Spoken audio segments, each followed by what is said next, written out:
Welcome back to Takeout Reporter Panel Time Stadium version. I'm surrounded. Matt Brown, politics reporter for the Associated Press. Sabrina Rodriguez, political reporter, newly minted Wall Street Journal. And Fin Gómez, our political director. Like I said, stadium style. Take the wide shot, folks, so we can see the whole thing. Come on. There we go. There you go. There you go. All right. It's not an iron rule. It's more an aluminum can rule on this show. But if I tease it going to break, we start with it here. So Abigail Spanberger, Virginia governor, delivered the State of the Union address. I think it was at 4 a.m. Eastern time after Trump finished. Anyway, here's a part of that response for the Democrats. Is the president working to make life more affordable for you and your family? We all know the answer is no. All right, I'm going to go in sequence. Matt, Sabrina, Fin, give me your brief assessment of Trump and your brief assessment of Spanberger. Well, my brief assessment of Trump is that there were a lot of made-for-TV moments, and that reminds you that President Donald Trump entered politics as a reality TV star. I mean, this is a man who had such command of the room at different times. I mean, Republicans were giving standing ovations for everything that he was saying, more or less, and Democrats were took a different strategy this time from ignoring them, from ignoring a lot of his remarks, occasionally booing and shouting at him. And the Democrats, with Spanberger's response, were very to the point and just had an eye for the midterms and what they believe Americans are going to care about, which is affordability. Sabrina? I mean, I think we left the State of the Union sort of with the parties dug in the same way. I don't think that you left with Democrats praising Trump for anything he said last night or Republicans praising Democrats for anything they had to say. I think the Democratic response, though, does give us a good tell on what we're going to be seeing as we head to the midterms, which is a similar message to the one we heard Donald Trump saying in 2024, which has your life improved with Biden in office, and now you're hearing, has your life improved with Donald Trump in office?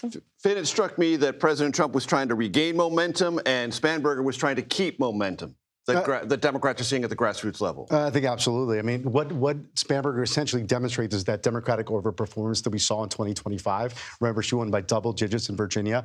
I did speak to some top Democratic operatives, and they said, like, look, I think they thought that she could be on the short list for a vice presidential running mate in 2028. I mean, she has the background. She's a centrist. Spanberger, yeah. I mean, on the Trump side, though, these two stole what I was going to say. Thanks a lot. But I will say, like, I just thought, again, this is Trump, the performative showman. It was a little bit more like Price is Right. But, you know, for the biggest audience that he's going to see until the midterms, to like show, like, this is what I've done. He did what he intended to do. And folks, the halo effect of American heroism is huge. Yeah. And any president who basks in it, and basks in it not once, but multiple times, owns the night. I mean, that's just a fact. There was a Senate confirmation hearing today for Casey Means. She is the president's nominee for Surgeon General. She doesn't have an active medical license, and she is a Maha health influencer. And here's part of the conversation with the chairman of that committee, Bill Cassidy, Republican of Louisiana. Do you believe that vaccines, whether individually or collectively, contribute to autism? Senator Cassidy, you're a physician, I'm a physician. The reality is that we have an autism crisis that's increasing, and this is devastating to many families, and we do not know, as a medical community, what causes autism. And throughout the confirmation process, Sabrina, she was asked to endorse vaccines. She kept saying, well, they're available. Parents can make choices. This seemed to be a sticking point for Republicans and Democrats. Absolutely. But I think one of the things that I was thinking of today with the testimony and the conversation around it was that these were some of the similar conversations we were having during RFK Jr.'s, him speaking before Congress, and they wanted assurances from him. And some Republicans are very frustrated because they don't think he's lived out to some of the assurances he gave them. So I think you're seeing some extra skepticism, some extra concerns being aired out in this case because they don't think that they've really seen RFK and they've really seen him as health secretary live up to what he promised. And Matt, how do you think? Do you think this is a kind of weather vane on the relative strength of Maha within the Republican Senate conference? You know, it's interesting, actually. I mean, RFK Jr. just after I was in the chamber last night and saw RFK in Statuary Hall afterwards, and he actually got confronted on this again with the questions of what he believes about autism, what is the administration's policy on the preponderance of autism, and he didn't have many responses for that.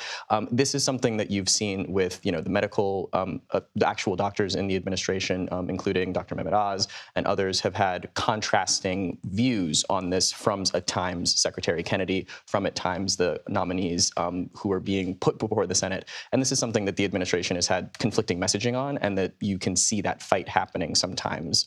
They're trying to row in the same direction, but it's often the cracks sometimes show. Finn, to Matt's point, Mehmet Oz was on this program a couple of weeks ago and was unequivocal. Great interview, by the way. Stop it. Unequivocal about measles and the vaccine. Right. Get it? Yeah. Which goes to Matt's point, that there is some tension in the communication and in the actual behind-the-scenes policy. Look, I think there's obviously a contrast in some, within the administration that we're seeing on this front. I will say that, like, in recent polling numbers, we've seen Donald Trump's approvability slip with suburban voters, right? Suburban moms, suburban families. I don't think this helps him. So I would watch this because I think it could hurt him. Also, by the way, in the chamber last night was such a DC flex. Can I just say that? DC flex. All right, I'm going to do something I hardly ever do. I'm going to ask you for a prediction. Jasmine Crockett or James Tallarico in the March 3rd primary. Prediction's the lowest form of journalism. I'm not going to engage, but I will say that this has gotten crazy towards the end. As you've seen, the polls have been, going up and down. James Tallarico, Jasmine Crockett. I think that the Texas voters are going to have a case on their hands either way this time next week. Matt, you get the last word. See, he just completely shut me down. Now that's a DC flex right there. Matt Brown, you get the DC flex for sure. Sabrina Rodriguez, Fin Gómez, always a pleasure. Stadium style. I love it.